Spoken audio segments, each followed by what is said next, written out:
The entire Illuminati system is today operated by the Crown. And what is the Crown exactly? Well, contrary to popular belief, the Crown does not refer to the royal family or to the British monarchy, but to the inner city of London, which in actual fact is a privately owned corporation that functions as a completely separate sovereign state outside the jurisdiction of England, the same as its two sister city-states of Vatican and Washington's District of Columbia, all of which combine to form the empire of the three cities. Most people are completely unaware that when they swear allegiance to the Crown, they are actually swearing allegiance to this private corporate empire owned by the 13 Illuminati families. These are the very same private individuals who also indirectly own and operate the World Bank.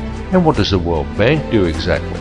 Well, apart from other things like control global oil prices, it lends money to whole countries by supplying each country's Federal Reserve Bank, and then it collects interest on these loans, which is paid by taxing the labour of the peoples of each country.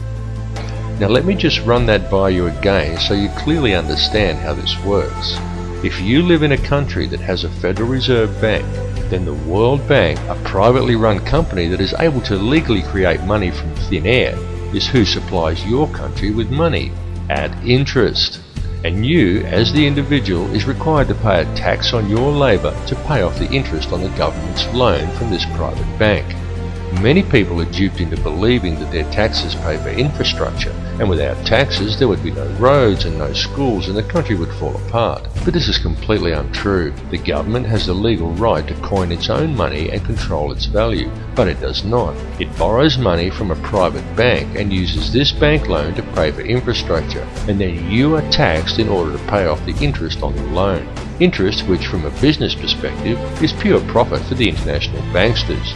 However you choose to look at things, one thing must be clearly understood, and that is that each person in the Western world who has a job is forced every year to give away approximately 3 months' worth of wages in taxes, and that tax money goes directly into the pockets of the private individuals who own and run the World Bank. It's one big privately run scam.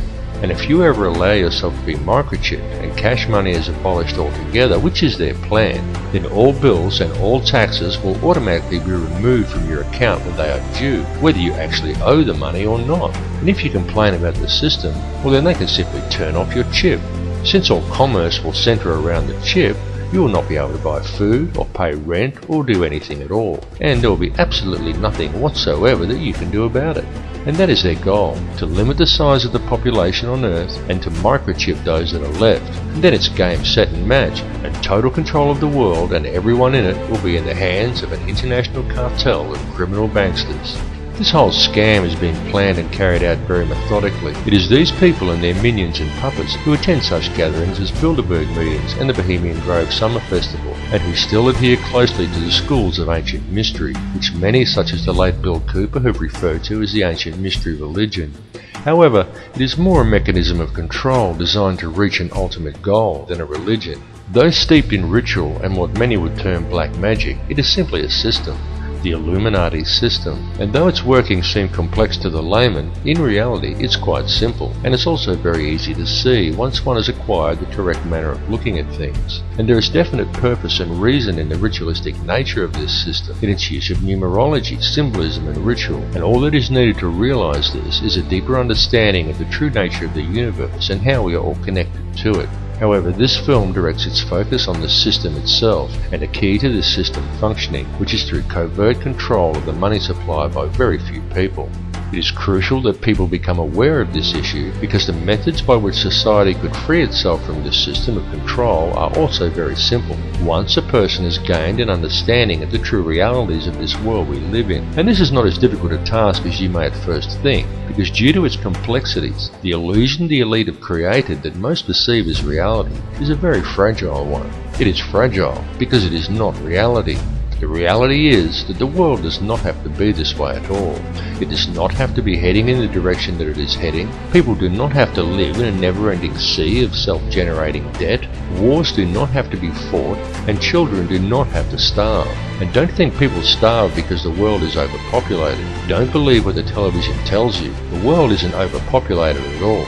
In fact, let's look at it realistically with a simple comparison of population versus land mass, and we can do a rough estimate and formulate a quick hypothetical to demonstrate this very easily.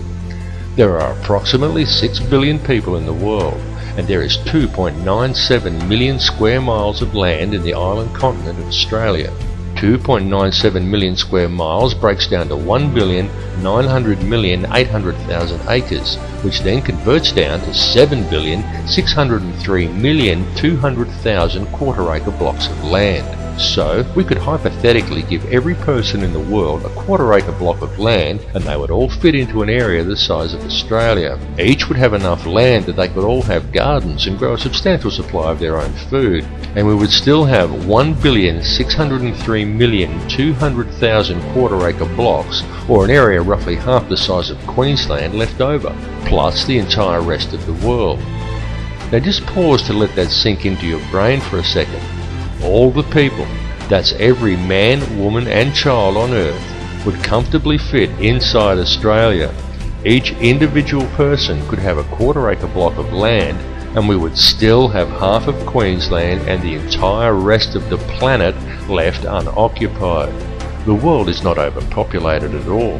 It is just very badly managed, and you need have absolutely no doubt whatsoever that this bad management is intentional and it is methodical.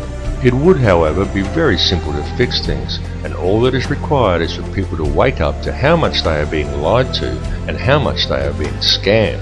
And this goes for everyone. People really need to gain an understanding of how this system actually works, because this bad management is crippling the world and it is crippling the people. The methods that are used to do this become truly transparent once a person has gained a clear enough vision to see it, and people really do need to open their eyes and see it right now, because now that the world has been made smaller, and now that all the resources have been discovered and there are no frontiers left to conquer, the criminal elite intend to carry out a mass depopulation of this world. And their plan to do this is well underway. They are doing it in the Middle East with war, in countries such as Africa through starvation, and now in Western countries through water additives, aerial spraying, and through the introduction of toxic and nutrient-deficient genetically modified foods. And this is very soon to be taken to the next level with the global introduction of Codex Alimentarius, an insidious set of food guidelines that are due to come into effect worldwide on December 31st, 2009. But people are now beginning to wake up and realise that all is not right, and they are beginning to speak out. The police need to understand this situation and take action to address these matters as well, and this is very important, and there is no reason why the police should act against the people who are waking up and speaking out against this corrupt system, for the police are also being scammed, just as badly and in some ways even worse than everybody else.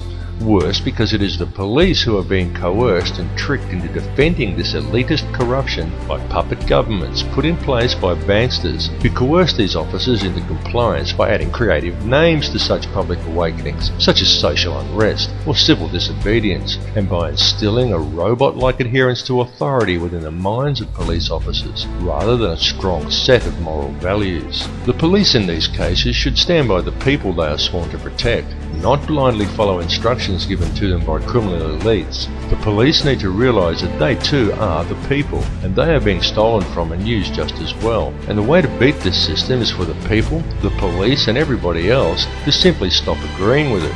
And also the politicians who bow to these corrupt money cartels and enact these ridiculous pieces of legislation. These politicians need to seriously think about what they are doing.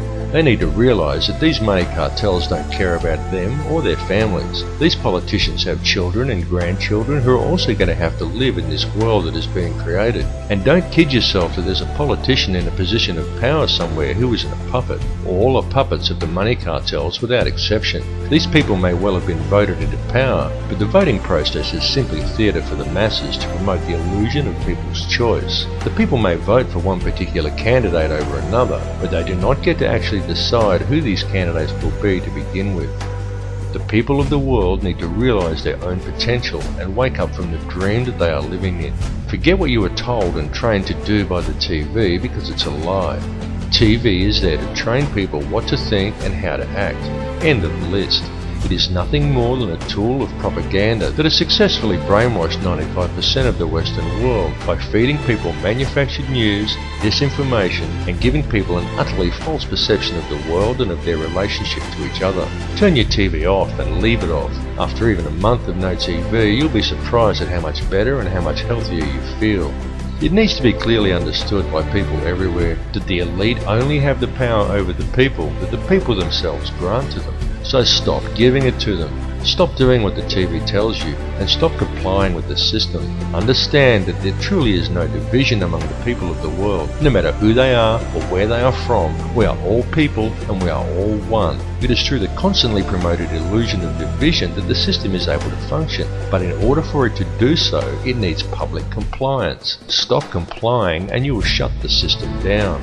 You will shut it down completely, because if people stop complying, it will simply implode. It will collapse like a house of cards, and all it would take for this to occur is global awareness of how it really works.